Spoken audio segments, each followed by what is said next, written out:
US President Donald Trump once again released a new series of AI-generated videos, this time featuring Russell Vought and Vice President J.D. Vance.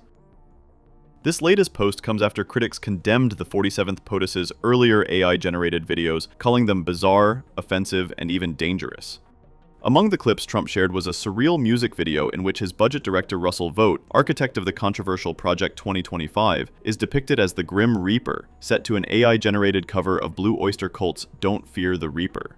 The video also shows Trump leading a band with Vance on drums, while baby-faced Democrats with sombreros and mustaches appear on screen.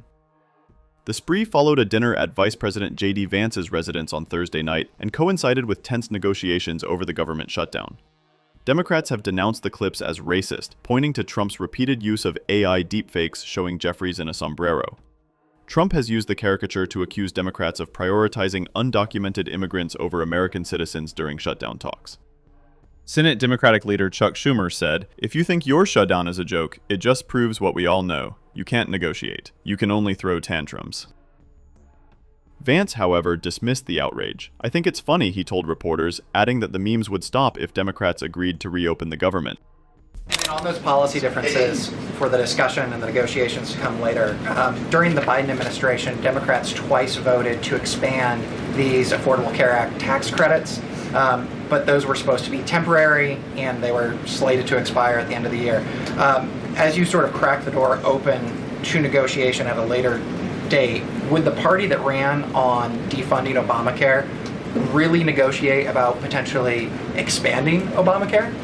Well, Phil, what we've said to the Democrats is that we're willing to have a conversation about how to ensure that Americans continue to have access to health care, and frankly, they should have access to better health care at a lower cost. We inherited a mess of a health care system from the Biden administration. It's why the president has worked so hard on the most favored nation status for prescription drugs. It's why we care so much about lowering the cost of prescriptions and why we're doing everything else. We're willing to have that conversation, but I think it's important to bracket the health care policy conversation because it's separate from the government shutdown.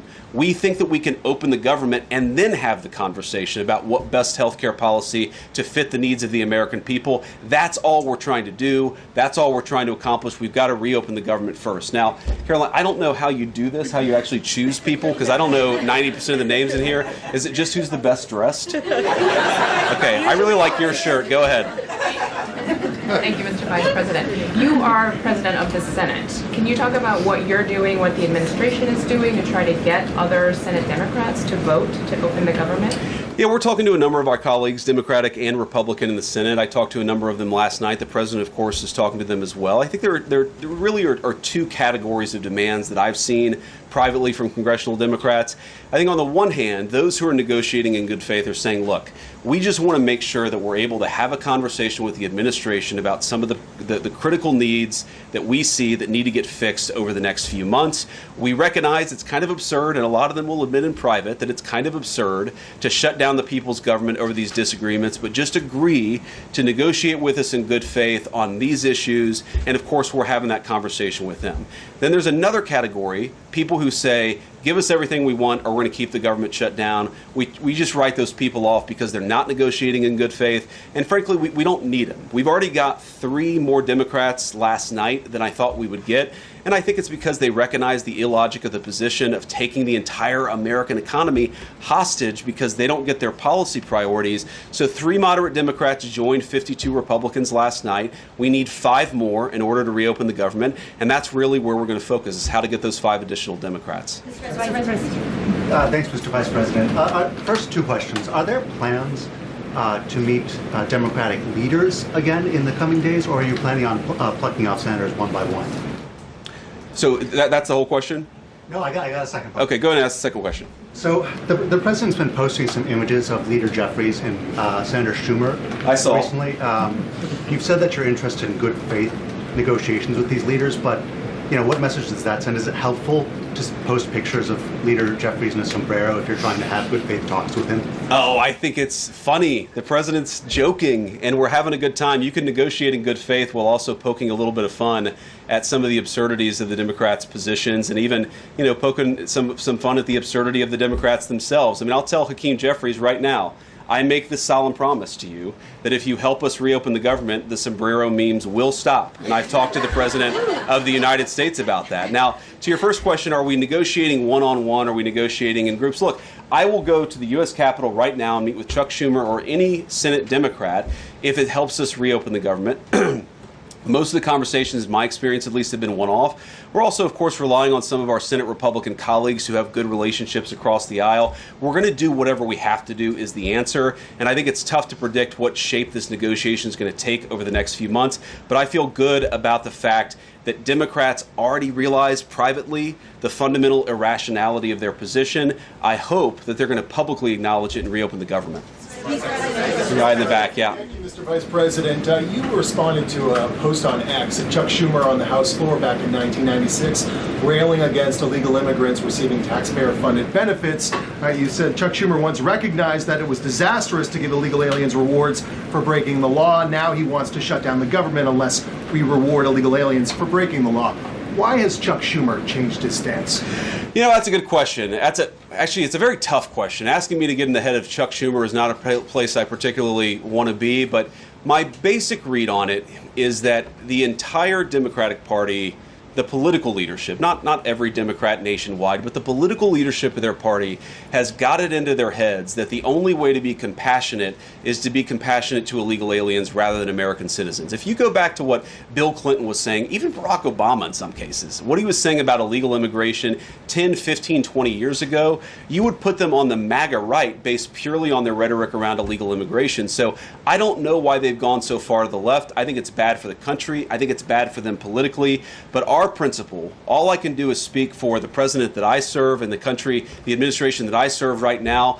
We believe that the American people's government exists for the American people. That means the people who have the legal right to be here, and that's why we're fighting to reopen the government. And unfortunately, the Democrats are fighting to shut it down for the benefit of illegal aliens. And I'll take a couple more, and then I'll let Caroline.